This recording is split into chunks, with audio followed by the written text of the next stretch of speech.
21শে August grenade হামলা মামলার chargesheet অবৈধ ঘোষণা করলেন হাইকোর্ট। তারেক রহমান, লুৎফুজ্জামান বাবু সহ সব আসামি খালাস। যে মামলায় সাজা দেওয়া হয়েছিল সেই মামলায় আইনগতভাবে মোকাবেলার মাধ্যমে তিনি আজকে বেকসুর খালাস পেয়েছেন। ঢাকা আগরতলা রুটের একটি সড়ক দুর্ঘটনা নিয়ে ভারতের মিডিয়া জুড়ে অপপ্রচার। ব্রাহ্মণবাড়িয়া পুলিশ বলছে অন্য একটি গাড়ির সাথে ধাক্কা লাগে শ্যামলী পরিবহনের। Nobody attacked the bus, neither attacked the bus, nor attacked any single person inside the bus. Any passenger, কাউকে অ্যাটাক করা হয়নি। জুলাই বিপ্লবে নিহত বরিশালের আলামিন রনি হত্যার বিচার চায় পরিবার। মৃত্যুর 40 দিন পর কন্যা শিশুর জন্ম, রাখা হয়েছে বাবার দেয়া নাম। সে বলছে আমার যে ছেলে সন্তান হলে নাম রাখবে আদার। আমি সন্তান হারানোর ব্যথা আমি কার কাছে কম, আমার কোনো মানুষ নাই। কুমিল্লায় শিল্প কারখানার বর্জ্য মিশ্রিত পানি যাচ্ছে জলাধারে, পরিবেশ প্রতিবেশে বিরূপ প্রভাব। একে অপরকে দুষছে ইপিজেড ও সিটি কর্পোরেশন। জমিতে ফসল হচ্ছে না, আমরা শিশু বাচ্চারা এই হাঁফানি বেড়াম ইয়ে যাইতেছে, এটার কারণ আসে নাকের মধ্যে রুমাল দিয়ে চলে যায়, আত্মীয়তা করতেছে না। খুলনাঞ্চলে বন্ধ হয়ে যাচ্ছে রাষ্ট্রায়ত্ত 9টি পাটকল। দিনে দিনে নষ্ট হচ্ছে কোটি টাকার যন্ত্রপাতি, কাজ না থাকলেও খরচ 200 কোটি টাকার বেশি। শুরু হলো বিজয়ের মাস ডিসেম্বর। রক্তক্ষয়ী মুক্তিযুদ্ধে মেলে গৌরবদীপ্ত আত্মপরিচয়, দেশ বিনির্মাণে জাতীয় ঐক্যের তাগিদ। বহুল আলোচিত 21শে আগস্ট গ্রেনেড হামলা মামলায় হাইকোর্ট থেকে খালাস পেয়েছেন বিএনপির ভারপ্রাপ্ত চেয়ারম্যান তারেক রহমান সহ সকল আসামি। বিচারিক আদালতের অভিযোগপত্র অবৈধ ঘোষণা করেছেন বিচারপতি একেএম আসাদুজ্জামান ও বিচারপতি সৈয়দ এনায়েত হোসেনের হাইকোর্ট বেঞ্চ। অ্যাটর্নি জেনারেল বলেছেন, খালাসের বিরুদ্ধে আপিল করা হবে কিনা তা পূর্ণাঙ্গ রায় দেখে সিদ্ধান্ত নেওয়া হবে। রায়ের পর্যবেক্ষণে বলা হয়েছে, কে গ্রেনেড সরবরাহ করেছিল তা উল্লেখ নেই চার্জশিটে। গ্রেনেড নিক্ষেপের কথা বললেও ঘটনাস্থলে কারা তা নিক্ষেপ করেছিল সাক্ষীদের বক্তব্যে সেটি উঠে আসেনি। আসামিপক্ষের যুক্তি রায়ে উল্লেখ করেছেন বিচারপতি। রায় বলা হয়, মামলার চার্জশিট বিচারিক ম্যাজিস্ট্রেট দিয়ে গ্রহণ করানো হয়নি, এটি আইনের লঙ্ঘন। অন্তর্বর্তী সরকার গঠনের পর 23 অক্টোবর চাঞ্চল্যকর এই হত্যা মামলার ডেথ রেফারেন্স ও আপিল শুনানির জন্য প্রধান বিচারপতির দপ্তর থেকে হাইকোর্টের বিচারপতি একেএম আসাদুজ্জামানের নেতৃত্বাধীন বেঞ্চে পাঠানো হয়। 31 অক্টোবর মামলার পেপার বুক পাঠের মধ্য দিয়ে শুনানি শুরু করে রাষ্ট্রপক্ষ। 21 নভেম্বর আসামিদের ডেথ রেফারেন্স ও আপিলের উপর শুনানি গ্রহণ শেষ হয়। এই হামলা মামলায় 2018 সালের 10 অক্টোবর ঢাকার দ্রুত বিচার ট্রাইব্যুনাল 1 সাবেক স্বরাষ্ট্র প্রতিমন্ত্রী লুৎফুজ্জামান বাবু সহ 19 জনের মৃত্যুদণ্ডের আদেশ দেন। বিএনপির ভারপ্রাপ্ত চেয়ারম্যান তারেক রহমান সহ 19 জনের হয় যাবজ্জীবন এবং 11 জনকে বিভিন্ন মেয়াদে কারাদণ্ড দেওয়া হয়। বিএনপির দাবি, ষড়যন্ত্র করে সাজা দেওয়া হয়েছে রাজনৈতিক নেতাদের। যারা এই মামলার দণ্ডপ্রাপ্ত ছিলেন এবং আপিল করেছেন এবং যারা আপিল করেননি, সবাইকে এই মামলা থেকে খালাস দেওয়া হয়েছে। আমরা মহান আল্লাহ তাআলার দরবারে শুকরিয়া আদায় করছি, জনাব তারেক রহমান সাহেব আজকের এই রায়ের মাধ্যমে ন্যায় বিচার পেয়েছেন। আওয়ামী লীগ সরকার এটাকে ব্যবহার করেছে রাজনৈতিক উদ্দেশ্য প্রণোদিতভাবে। তারা চেয়েছিল যে তারেক রহমানকে এই মামলা দিয়ে চিরজীবন তাকে বাইরে রাখবেন। 21শে আগস্ট গ্রেনেড হামলা মামলার রায়ে তারেক রহমান হাইকোর্ট থেকে খালাস পাওয়ায় কয়েক জেলায় আনন্দ মিছিল ও মিষ্টি বিতরণ করা হয়েছে। দুপুরে টাঙ্গাইলের শহীদ মিনারে মিষ্টিমুখ করেন বিএনপির নেতাকর্মীরা। দাবি করেন, মিথ্যা মামলায় দীর্ঘদিন আসামি করে রাখা হয়েছিল বিএনপির ভারপ্রাপ্ত চেয়ারম্যান তারেক রহমান, টাঙ্গাইল 2 আসনের সাবেক সংসদ সদস্য আব্দুস সালাম পিন্টু সহ বাকি আসামিদের। নিরপেক্ষ বিচার বিভাগের মাধ্যমে ন্যায় বিচার নিশ্চিত হয়েছে বলেও মন্তব্য করেন কর্মীরা। পরে স্থানীয়দের মধ্যে মিষ্টি বিতরণ করা হয়।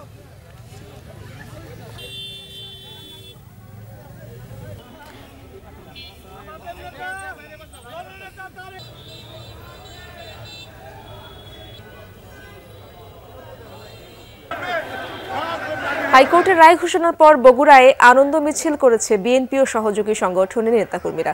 শহরের নবাববাড়ির সড়ক এলাকায় দলীয় কার্যালয় থেকে মিছিল বের হয়। প্রধান সড়ক ঘুরে একই জায়গায় গিয়ে শেষ হয় আনন্দ মিছিলটি।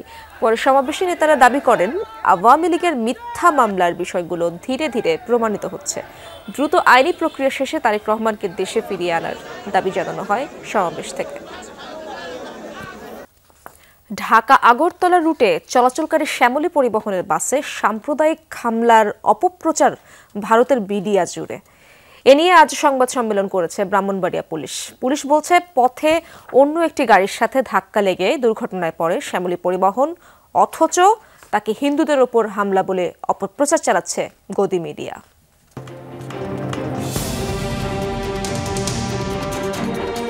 শনিবার দিনভর এই শিরোনামে সংবাদ প্রচার হয় ত্রিপুরা আর পশ্চিমবঙ্গের মিডিয়ায়। তোলপাড়ে পিছিয়ে ছিল না অনলাইন আর পত্রিকাগুলো।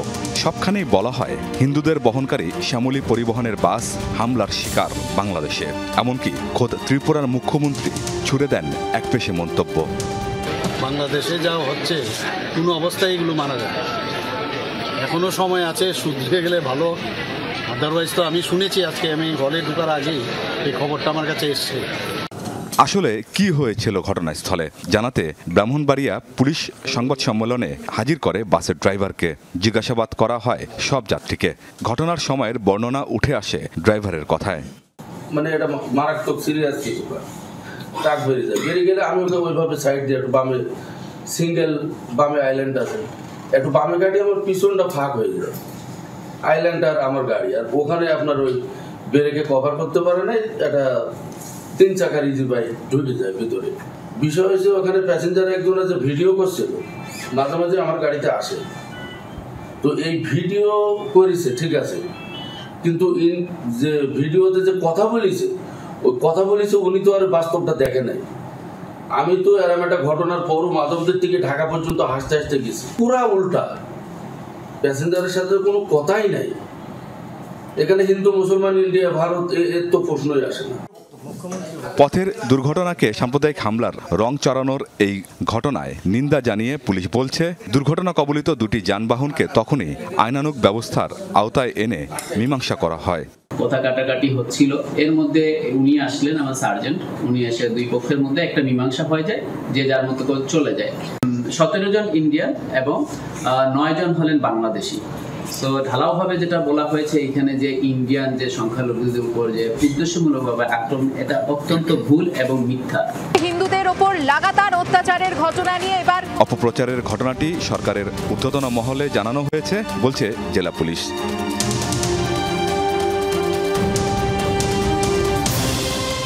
আমিন বাবু, যমুনা নিউজ। ভারতের উদ্দেশ্যে রওনা হওয়া ইসকনের 70 ভক্তকে বেনাপোল ইমিগ্রেশন থেকে ফেরত পাঠানো হয়েছে। বিষয়টি নিশ্চিত করেছেন বেনাপোল ইমিগ্রেশন চেকপোস্টের অফিসার ইনচার্জ ইমতিয়াজ আহমেদ ভুইয়া। তিনি জানান, শনিবার সন্ধ্যা থেকে রোববার সকাল পর্যন্ত বিভিন্ন জেলা থেকে ভারতে যাওয়ার জন্য ইসকনের 70 জন ভক্ত বেনাপোল চেকপোস্টে আসেন, কিন্তু ইমিগ্রেশন পুলিশের পক্ষ থেকে তাদের ভ্রমণের অনুমতি দেওয়া হয়নি। ইমিগ্রেশন পুলিশ জানায়, প্রাথমিকভাবে এই যাত্রা সন্দেহজনক মনে হওয়ায় এমন সিদ্ধান্ত নেওয়া হয়। এতে হতাশা প্রকাশ করেছেন ইসকন ভক্তরা। জানান, ধর্মীয় আচার পালন করতেই ভারতে যেতে চেয়েছিলেন তারা।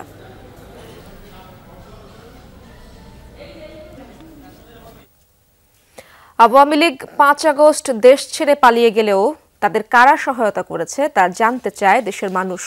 খুলনায় ইস্টার্ন জুট মিলস শ্রমিক ময়দানে জামায়াতে ইসলামী আয়োজিত সমাবেশে এই কথা বলেছেন দলটির আমির ডক্টর শফিকুর রহমান। তিনি বলেন, ক্ষমতা স্থায়ী করতে প্রথমে পিলখানা হত্যাকাণ্ড, পরে জামায়াত নেতাদের ফাঁসি দেয় আওয়ামী লীগ।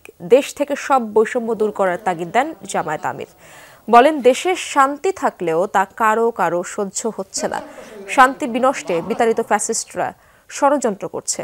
বিদেশিদের প্রভু না মানার কথাও জানান জামায়াতের আমির। জাতীয় স্বার্থে দল মত নির্বিশেষে সবাইকে ঐক্যবদ্ধ থাকার আহ্বান জানান তিনি। হাজার হাজার লাখ লাখ মামলায় কোটি কোটি মানুষকে মামলার জালে বন্দী করেছে। ঘরে বাইরে মানুষের শান্তি এবং নিরাপত্তা কেড়ে নিয়েছে। কার্যত বাংলাদেশকে একটা বৃহত্তর কারাগারে পরিণত করেছিল। এরা ছিল বেপরোয়া। এরা না আল্লাহকে ভয় করেছে, না মানুষকে সম্মান এবং সমীহ করেছে? এরা মানুষকে মানুষ গণ্য করে নাই। জনগণের ক্ষমতা অনেক বড়। আওয়ামী লীগ সরকারের সময়ে কেউ ভোট দিতে পারেনি, তাই ক্ষমতাও কেউ বোঝেনি, এমন মন্তব্য করেছেন জুলাই স্মৃতি ফাউন্ডেশনের সাধারণ সম্পাদক ও বৈষম্য বিরোধী ছাত্র আন্দোলনের অন্যতম সমন্বয়ক সার্জিস আলম। বিকেলে পঞ্চগড়ের সদর উপজেলায় শহীদ জিয়াউর রহমান ডিগ্রি কলেজে শিক্ষার্থীদের সাথে মতবিনিময়ের সময় এই মন্তব্য করেন তিনি। বলেন, মানসম্পন্ন শিক্ষার মাধ্যমে নতুন প্রজন্ম গড়তে হবে। যোগ্যতা সম্পন্ন শিক্ষকের অভাব থাকলে যোগ্যদের সামনে নিতে আসতে হবে।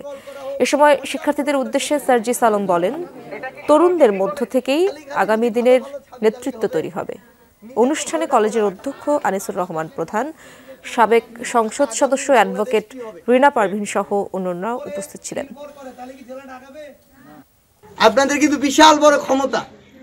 এতদিন আমরা এই ক্ষমতা বুঝি নাই, কারণ ভোটই তো দিতে পারি না। ক্ষমতা বুঝবো কোত্থেকে?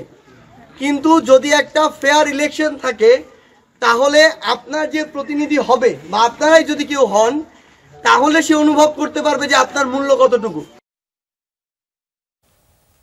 বাবার দেয়া নাম পেয়েছে কন্যা, তবে বাবার কোলে ওঠা হয়নি। জন্মের আগেই না ফেরার দেশে বরিশালের আলামিন রনি। জুলাই বিপ্লবে রাজধানীর মহাখালীতে নিহত হন তিনি। হত্যায় বিচার চায় পরিবার।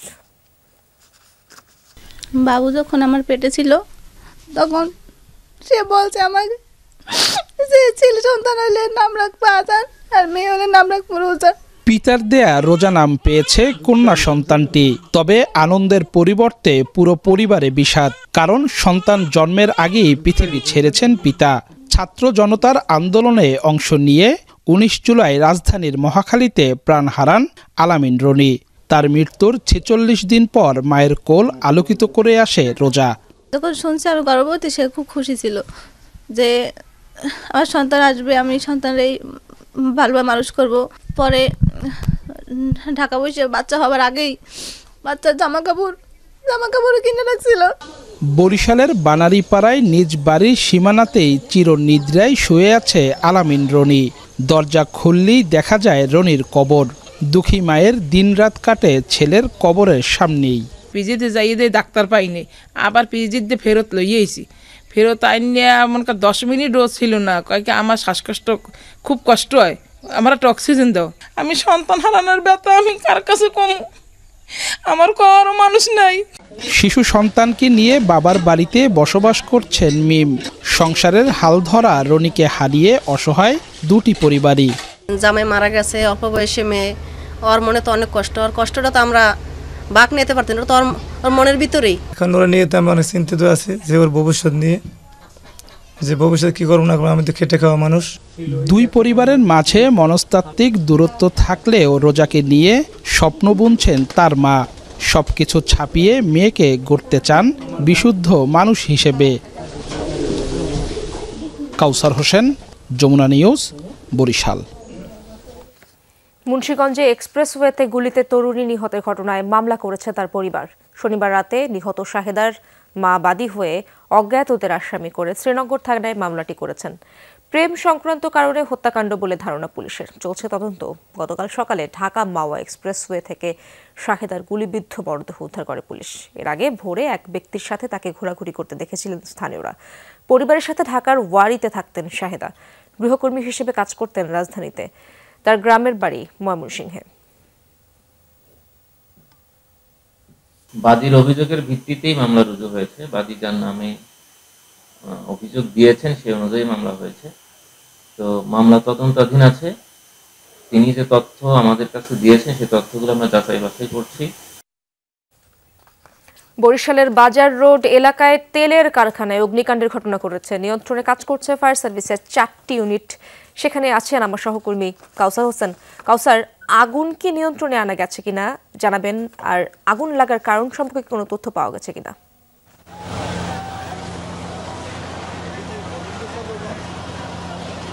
ইশাত, আগুন ধীরে ধীরে নিয়ন্ত্রণে আসছে। বরিশাল ফায়ার সার্ভিসের প্রায় 4টি ইউনিট আগুন নিয়ন্ত্রণে কাজ করছে এবং এটি বরিশালের যে বাজার রোড যে এলাকাটি রয়েছে এটি একটা বাণিজ্যিক এলাকা এবং এখানে বিভিন্ন ধরনের কারখানা রয়েছে, বিভিন্ন ব্যবসা প্রতিষ্ঠান রয়েছে এবং বিভিন্ন মালামালের গোডাউন রয়েছে এবং যে জায়গাটিতে অগ্নিসংযোগের ঘটনা ঘটেছে এটি একটি সরিষার তেল প্রস্তুতকারী কারখানা এবং এখান থেকেই আসলে স্থানীয়রা যেটা বলছেন, স্থানীয়রা ব্যবসায়ীরা প্রাথমিকভাবে যে এখান থেকেই সেই আগুনের সূত্রপাত ঘটেছে এখন থেকে প্রায় 40 থেকে 45 মিনিট আগে এবং খবর পেয়ে ফায়ার সার্ভিসের 4টি ইউনিট এখানে এসছে এবং এই পাশাপাশি কিন্তু অনেক ব্যবসা প্রতিষ্ঠান রয়েছে এবং মানে বেশিরভাগ ব্যবসা প্রতিষ্ঠানে কিন্তু টিনের ঘর, এর জন্য আশেপাশের যে ব্যবসা প্রতিষ্ঠানগুলো রয়েছে সেখানেও কিন্তু আগুন ছড়িয়ে পড়েছে মুহূর্তের মধ্যে এবং এখানকার ব্যবসায়ীরা যেটি জানিয়েছেন যে তেলের কারখানার পাশাপাশি বেশ কয়েকটি গোডাউন রয়েছে, সেখানেও এই আগুন ছড়িয়ে পড়েছে এবং একেবারেই ব্যস্ততম এলাকা হওয়ার কারণে কিন্তু সাধারণ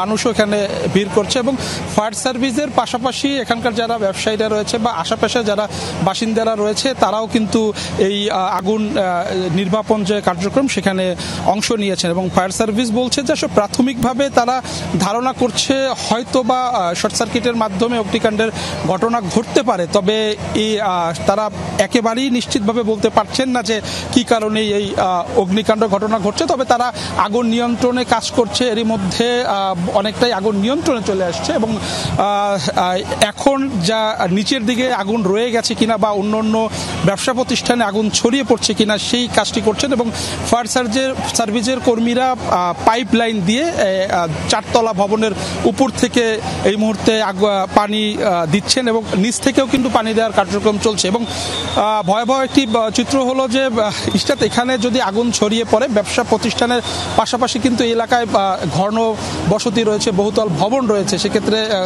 ফায়ার সার্ভিসের যারা কর্মকর্তারা রয়েছে তারা বলছেন আরও কয়েকটি ইউনিট তারা প্রস্তুত রেখেছেন যদি প্রয়োজন হয় সেক্ষেত্রে এখানে আসবে। তো তবে এই মুহূর্তে আসলে ফায়ার সার্ভিসের কর্মীরা কাজ করছেন এবং তারা বলছেন যে ঘণ্টাখানেকের মধ্যে তাদের যে কর্মীরা রয়েছে বা যে ইউনিট রয়েছে তাতে তারা বলছেন যে ঘণ্টাখানেকের মধ্যে হয়তো বা আগুন পুরোপুরি নিয়ন্ত্রণে আসবে। ধন্যবাদ আপনাকে। দেশের উন্নয়ন ও সমৃদ্ধির লক্ষ্যে নৌবাহিনীকে যুগোপযোগী হিসেবে গড়ে তোলা হচ্ছে জানিয়েছেন নৌবাহিনী প্রধান অ্যাডমিরাল এম নাজমুল হাসান। সকালে পটুয়াখালীতে 440 নবীন সৈনিকের সমাপনী কুচকাওয়াজ পরিদর্শন করেন তিনি। এ সময় নৌবাহিনী প্রধান বলেন এরই মধ্যে নৌবহরে আধুনিক যুদ্ধ জাহাজ, স্পেশাল ফোর্স, হেলিকপ্টার, এমপিএ এবং সাবমেরিন যুক্ত করা হয়েছে। সক্ষমতা বৃদ্ধির ধারাবাহিকতায় আধুনিক ত্রিমাত্রিক বাহিনীতে পরিণত হয়েছে নৌবাহিনী। পরে প্রশিক্ষণার্থীদের মধ্যে সেরা কয়েকজনের হাতে পদক তুলে দেন এম নাজমুল হাসান। কুমিল্লায় শিল্প বর্জ্য মিশ্রিত পানিতে বিপর্যয়ের মুখে পরিবেশ প্রতিবেশ। এই পরিস্থিতির জন্য পরস্পরকে দুষছে ইপিজেড ও সিটি কর্পোরেশন। দুই সংস্থার রশি টানাটানিতে ভোগান্তি কমছে না মানুষের। কুমিল্লা ইপিজেডের যাত্রা শুরু হয় 2000 সালে। কেমিক্যাল মিশ্রিত পানি পরিশোধন করে তা খোলা জায়গায় ফেলার যে ব্যবস্থা, সেই ইটিপি প্লান্ট শুরুতে ছিল না এখানে। স্থানীয়দের দাবির মুখে 2014 সালে চালু হয় ট্রিটমেন্ট প্লান্ট। প্রায় 39 কোটি টাকা ব্যয়ে বর্জ্য পরিশোধনাগারটি রাসায়নিক ও জৈবিক পদ্ধতিতে প্রতিদিন কমপক্ষে 15,000 ঘনমিটার বর্জ্য পরিশোধন করতে সক্ষম। কিন্তু তারপরও দুর্গন্ধযুক্ত বিষাক্ত পানিতে সয়লাব আশপাশের জলাধার আর খালগুলো। এতে স্বাস্থ্য ঝুঁকিতে পড়েছে স্থানীয়রা। আমাদের এলাকা মাছ হচ্ছে না, মাছ ঠিক আছে এখন মাছ চাষ করা যায়, কিন্তু আমাদের তো জমিতে ফসল হচ্ছে না এই কালো পানির কারণে। এই অসুবিধা আর কি, একেবারে অসুবিধা। আমাদের এলাকার মানুষ অসুস্থ হয়ে গেছে কিন্তু এই পানির কারণে। নামতাম খাইতাম বললে খাইতাম পারি না, হানির গন্ধে কোন বিরাট অসুবিধা কোনো পরিবর্তনে হয় না। আমরা শিশু বাচ্চারা এই হাঁফানি বেড়াম ইয়ে যাইতেছে এটার কারণে। যে আসে নাকের মধ্যে রুমাল দিয়ে চলে যায়, আত্মীয়তা করতেছে না। স্যানিটারি যে ফিটিংসগুলা এগুলো একদম মরিচে পড়ে চলে যেতেছে। ঘরের যে টিনের ছালগুলা ওইগুলো একদম জ্বলে যেতেছে। যেগুলো যাওয়ার কথা ছিল 5 বছর 10 বছর, 1 বছরও টিকতেছে না। ইপিজেড কর্তৃপক্ষের দাবি, সিটি কর্পোরেশন এলাকায় খাল দিয়ে পানি নিষ্কাশন না হওয়ায় এই সমস্যার সৃষ্টি হয়েছে। সুইরেজের পানি, মোড়া পচা গরু ছাগল যা আছে সব আসে, এসে পচে এগুলো গন্ধর সৃষ্টি করে এবং যার কারণে মানুষজন চিন্তা করে যে এটা শুধু সিটিপি থেকেই আসে। সিটিপির দ্বারা কুমিল্লার জনগণ যাতে দূষিত শিকার না হয় এবং তাদের জমি আবার যাতে ক্ষতিগ্রস্ত না হয় এই ব্যাপারে আমরা সর্বাত্মক প্রচেষ্টা চালিয়ে রাখব। এই দাবি উড়িয়ে দিচ্ছে সিটি কর্পোরেশন। নগরবাসী পলিউশন করার কোনো সুযোগ নাই, শুধুমাত্র কুমিল্লা এলাকাতে ইপিজেড থেকে নির্গত বর্জ্যের মাধ্যমেই কুমিল্লা সিটি কর্পোরেশনের এই ইপিজেড এলাকা, ইপিজেড থেকে দক্ষিণাংশের যেটুকু পলিউটেড হয়েছে, দূষিত হয়েছে, এটার জন্য পরিপূর্ণভাবে ইপিজেড দায়ী।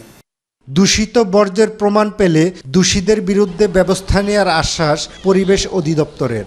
যেসব গ্রাম এই ইপিজেডের তল বর্জ্যের কারণে ক্ষতিগ্রস্ত হচ্ছে, এই সকল গ্রামের যে পানির স্যাম্পলগুলো আমরা কালেকশন করে যদি এখানে বর্জ্যের অস্তিত্ব পাওয়া যায়, তাহলে এই সাথে সংশ্লিষ্ট যে প্রতিষ্ঠান আছে প্রতিষ্ঠানের বিরুদ্ধে আমরা আইনগত ব্যবস্থা গ্রহণ করব। খোকন চৌধুরী, যমুনা নিউজ, কুমিল্লা। ৭৪ বছর পূর্ণ করে ৭৫-এ পা রেখেছে দেশের দ্বিতীয় বৃহত্তম সমুদ্র বন্দর মোংলা। সকালে শোভাযাত্রা, বেলুন উড়ানো ও আলোচনা সভায় এই দিনটি উদযাপন করা হয়। এ সময় সেরা কাজের স্বীকৃতিস্বরূপ টগি শিপিং অ্যান্ড লজিস্টিক, সার আমদানিকারক বিএডিসি সহ ২৯টি প্রতিষ্ঠানকে সম্মাননা প্রদান করা হয়।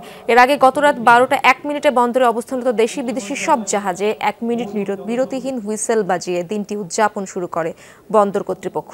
আজকের এই দিনে ১৯৫০ সালের ১ ডিসেম্বর খুলনার চালনা এলাকায় এই বন্দর আনুষ্ঠানিকভাবে কার্যক্রম শুরু হয়। আমাদের দক্ষিণ পশ্চিমাঞ্চলে অর্থনীতির মূল কেন্দ্রবিন্দু হল মোংলা বন্দর। অর্থনৈতিক উন্নতি সহ দেশের সার্বিক উন্নয়নে অপরিসীম ভূমিকা পালন করে চলেছে। খুলনা অঞ্চলের রাষ্ট্রায়ত্ত ৯টি পাটকল বন্ধ হয়েছে প্রায় ৪.৫ বছর আগে। দিনে দিনে ধ্বংস হচ্ছে প্রতিটি মিলের কোটি কোটি টাকার যন্ত্রপাতি ও অবকাঠামো। কিন্তু এখনও মিলগুলো ব্যবস্থাপনার কাজে আছে ৯ শতাধিক কর্মকর্তা কর্মচারী। কাজ না থাকা সত্ত্বেও বেতন ভাতা সহ খরচ হয়েছে প্রায় ২৩৫ কোটি টাকা। অপরদিকে এখনও পাওনা না পাওয়ায় চরম অসন্তোষে মিলের শ্রমিকরা। একসময় যে পাটকল মুখর থাকতো যন্ত্র দানবের হুঙ্কারে, সেখানে আজ শুনশান নীরবতা। লোকসানের অজুহাতে ২০২০ সালে খুলনা ও যশোরের ৯টি জুট মিল বন্ধ করে দেয়া হয়। কথা ছিল ২ মাসের মধ্যে পাওনা বুঝিয়ে দেয়া হবে শ্রমিকদের, কিন্তু এতদিনেও তা হয়নি। বাধ্য হয়ে খালিশপুরের শ্রমিকরা নেমেছেন আন্দোলনে। আমাদের এরিয়ার টাকা পাই নাই, আমরা লকডাউনের টাকা পাই নাই, আমাদের মিল কারখানা চালু করতেছে না। ৫ই ডিসেম্বরের ভিতরে আমাদের টাকাটার ফয়সালা করুক, আর না হইলে আমরা কিন্তু খালিশপুর জুট মিল সহ 5টা পাটকলের শ্রমিকরা রাস্তায় আত্মাহুতি দেব। চালু না থাকলেও খুলনার মিলগুলো দেখাশোনার জন্য ৯ শতাধিক কর্মকর্তা কর্মচারী স্বপদে বহাল আছেন। সেই সময়কার হিসাব করে যে টাকা পয়সা দেওয়ার কথা, শ্রমিকদের সুষ্ঠু হিসাব করে কোনো টাকা দেওয়া হয়নি এবং কারে কে কোন শ্রমিক কত টাকা পাইছে এবং সে যে একটি রিটায়ার্ড হয়েছে বা তার অবসরণ করাইছে তার কোনো চিঠি কোনো শ্রমিকরা এই পর্যন্ত দেয়নি। যেখানে বন্ধ রয়েছে পাটকল সেখানে তারা প্রমোশন নিচ্ছে, কেউ ডিজিএম থেকে জিএম হচ্ছে, কেউ জিএম থেকে ডাইরেক্টর হচ্ছে, কেউ ব্যবস্থাপক থেকে উপব্যবস্থাপক হচ্ছে। দায়িত্বরত কর্মকর্তাদের দাবি রক্ষণাবেক্ষণ সহ বিভিন্ন কাজে কিছু লোকবল রাখা হয়েছে। এটা আমি পড়ে থাকা আর না থাকা তো আমার ব্যাপার না, আমার চাকরি দিছে, আমি এখানে আসছি, আমি একটা কাগজ নিয়ে আসছি, আমি কেন রয়েছি এই কথার জবাব তার আমি দিতে পারবো না। আমাদের কেন রাখছে সেটা হলো এই সব মিলের যে সহায় সম্পত্তি, পেমেন্ট, আনুষঙ্গিক কাজ, লিস্ট প্রক্রিয়া, অন্যান্য কাজগুলো করার জন্যই আমরা এটা কাজ করে যাচ্ছি। নাগরিক সমাজের প্রতিনিধির অভিযোগ, একটি ভুল সিদ্ধান্তের ফলে সম্ভাবনাময় পাটশিল্প ধ্বংসের দ্বারপ্রান্তে। ৫০০ কোটি টাকা ভর্তুকি দিয়ে যখন এই কারখানা বন্ধ করা হয় শ্রমিকদের দেনা পাওনা দিয়ে, তখন মাত্র ১,০০০ থেকে ১২০০ কোটি টাকা খরচ করলে এটি আধুনিকায়ন করে লাভজনক প্রতিষ্ঠানে পরিণত করা সম্ভব। তারা কি করলো? তারা এই ৫০০ কোটি টাকা ভর্তুকি দিয়ে এই কারখানা বন্ধ করলো। সব সংকট কাটিয়ে আবারও মিলগুলো চালুর দাবি জানিয়েছে খুলনাঞ্চলের প্রায় ২৫,০০০ শ্রমিক। জারিন অর্নি, যমুনা নিউজ। ইউটিউবে ভিডিও দেখে কমলা ও মালটা চাষ করে সারা ফেলেছেন গাজীপুরের 2 চাষি। গাছ থেকে নিজ হাতে ফল ছিঁড়ে খেতে বাগানে ভিড় করছেন অনেকে। ফল চাষ করে বেকারত্ব দূর করে তারা এখন স্বনির্ভর। মিশরীয় জাতের মালটা থোকায় থোকায় ঝুলছে গাছে। সফলতা পেয়েছেন গাজীপুরের শ্রীপুরের মতিউর রহমান। করোনার পর 2021 সালে 6 বিঘা জমি ইজারা নিয়ে বাগান গড়েন মতিউর। রোপণ করেন 500 মিশরীয় মাল্টার চারা। এবছরই প্রথম ফলন পেয়েছেন। এক একটি গাছে 8 থেকে 10 কেজি মাল্টা ফলেছে। বাংলাদেশে প্রতিদিন গড়ে প্রায় 500 থেকে 600 টন মাল্টা লাগে, যার বর্তমান রেট হয়েছে প্রায় 15 থেকে 20 কোটি টাকা প্রতিদিন। ইউটিউব, ফেসবুক অনেক কিছু গবেষণা করার পরে তো মাল্টাটাই সিলেক্ট করলাম। যদি 250 টাকা কেজি বিক্রি হয় তাহলে 25 লক্ষ টাকা আসে এই বছর। আমার এই পর্যন্ত শুরু থেকে এই পর্যন্ত এই বাগানে খরচ হয়েছে 24 লক্ষ টাকা। পাশেই কমলা বাগান গড়েছেন একই এলাকার সবুজ। 100টি দার্জিলিং ও 50টি চায়না ম্যান্ডারিন জাতের গাছ আছে বাগানে। 2021 সালে তিনিও বাগান গড়েন। বছর দুয়েক পর থেকেই দেখা পান ফলের। সরাসরি অর্গানিক, কোনো ধরনের বিষমুক্ত। আমাদের এখানে কিন্তু ফেরোমন ফাঁদ দেওয়া হয়, যা ফল পরিপক্কর আগে এবং ফুল আসা থেকে কোনো ধরনের কীটনাশক আমাদের বাগানে আমরা স্প্রে করি না। সবুজ মতিউরের সাফল্য দেখে অনেকেই আগ্রহী হচ্ছেন বাগান করতে। পরামর্শ দিচ্ছে কৃষি বিভাগ। পোকামাকড়, রোগবালাই এবং গাছের যে পুষ্টির চাহিদা রয়েছে সেটা পূরণ করার জন্য আমরা সর্বাত্মকভাবে কৃষকদের পাশে আছি। বাজার মূল্য যেহেতু ভালো পাওয়া যাচ্ছে, সেজন্য কৃষকরা খুবই আগ্রহী এই ধরনের সাইট্রাস জাতীয় ফসল চাষের ব্যাপারে। দৃষ্টিনন্দন বাগান দেখতে প্রতিদিনই ভিড় জমাচ্ছেন দর্শনার্থীরা। কেউ কেউ কিনছেন মাল্টা, কমলা। বাজার থেকে প্রিজারভেটিভ দেওয়া থাকে, অনেক কেমিক্যাল দেওয়া থাকে। এখানে বাগানে এসে আমরা হাতে ধরে পেরে নিতে পারতেছি। কমলাটা তো এখনো আমার খাওয়া হয় নাই, মাত্র আসলাম, এসে দেখেই মানে আমার এত ভালো লাগতেছে। বাইরে থেকে যে কমলাগুলো আসে ওইগুলা থেকে এগুলা মানে সেম একই ক্যাটাগরি। এসব ফল বাগান থেকে 250 থেকে 300 টাকায় বিক্রি হচ্ছে। সাবরিনা লিজা, যমুনা নিউজ। শুরু হলো বিজয়ের মাস ডিসেম্বর। পৃথিবীর মানচিত্রে একটি নতুন ভূখণ্ডের স্বীকৃতি আদায়ের মাস। 9 মাসের রক্তক্ষয়ী মুক্তিযুদ্ধে বাংলার দামাল সন্তানদের ছিনিয়ে আনা বীরত্বগাথা অর্জনের মাস ডিসেম্বর। কয়েক মাস আগে ছাত্র জনতার বিজয়ের পর এবারের বিজয়ের মাসে থাকছে নতুন উদ্দীপনা। দেশের শান্তি শৃঙ্খলা ও অর্থনৈতিক উন্নয়নে গণতন্ত্রের যে প্রত্যাশা তাও ধ্বনিত হবে দেশবাসীর মুখে।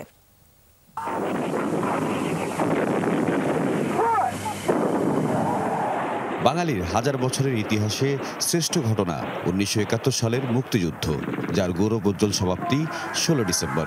বিশ্ব মানচিত্রে স্থান পায় লাল সবুজের পতাকা, স্বাধীন সার্বভৌম বাংলাদেশ।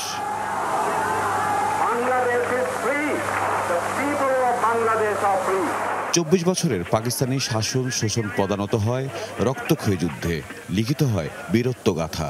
বিজয়ের পূর্ব মুহূর্তে দেশীয় দোসর রাজাকার আলবদর আল শামসের সহযোগিতায় মেধাবী সন্তান বুদ্ধিজীবীদের নৃশংস হত্যাযজ্ঞে মেতেও শেষ রক্ষা হয়নি হানাদার বাহিনীর। গৌরবদীপ্ত চূড়ান্ত বিজয়ে বিশ্বে আত্মপরিচয় লাভ করে বাংলাদেশ। 71-এর মুক্তিযুদ্ধ ছিল একটা দীর্ঘ লড়াইয়ের একটা সবচাইতে গুরুত্বপূর্ণ পর্ব। বাংলাদেশের মানুষ লড়াই করেছেন একটা স্বাধীন দেশের জন্য, একটা বৈষম্যহীন, অসাম্প্রদায়িক, একটা সংবেদনশীল মানবিক সমাজ তৈরির জন্য। তো সেটা পূর্ণ হয় নাই। যে 71-এর মুক্তিযুদ্ধ যে অসমাপ্ত কাজ, সেই অসমাপ্ত কাজ সমাপ্ত করার জন্যই 24-এর গণঅভ্যুত্থানের শক্তিটা তৈরি হয়েছে। বিজয় দিবস ঘিরে প্রতি বছরই আরম্ভ থাকে ডিসেম্বর মাস জুড়ে। অভ্যুত্থানের পর বৈষম্যহীন দেশ গড়ার যে স্বপ্নযাত্রা শুরু হয়, সেটি সামনে এগিয়ে নিয়ে যাওয়ার দাবি সবার কণ্ঠে। মুক্তিযুদ্ধ সংগঠক ইতিহাসবিদদের মতে এমন বাংলাদেশ বিনির্মাণে প্রয়োজন জাতীয় ঐক্যের। বৈষম্যহীন বাংলাদেশের ক্ষেত্রে ঐক্যের প্রধান শর্ত হচ্ছে বৈষম্যহীন রাজনীতি, মানে যে রাজনীতি বৈষম্যহীন বাংলাদেশের কথা বলে। যেমন আমাদের তো অনেক রকম বৈষম্য আছে, শ্রেণী বৈষম্য আছে, ধর্মীয় বৈষম্য আছে, জাতিগত বৈষম্য আছে, লিঙ্গীয় বৈষম্য আছে। সেই জন্য বৈষম্যহীন বাংলাদেশের লড়াইটা হচ্ছে সকল মানুষের, কিন্তু এখানে রাজনৈতিক বা অর্থনৈতিক সেই সব শক্তি আসবে যারা বৈষম্যহীন বাংলাদেশের কথা বলে। তো এই আকাঙ্ক্ষাটা জনগণের, সেই আকাঙ্ক্ষার পক্ষে লড়াই এবং শক্তিটা বাড়ানোই হচ্ছে আমাদের কাজ।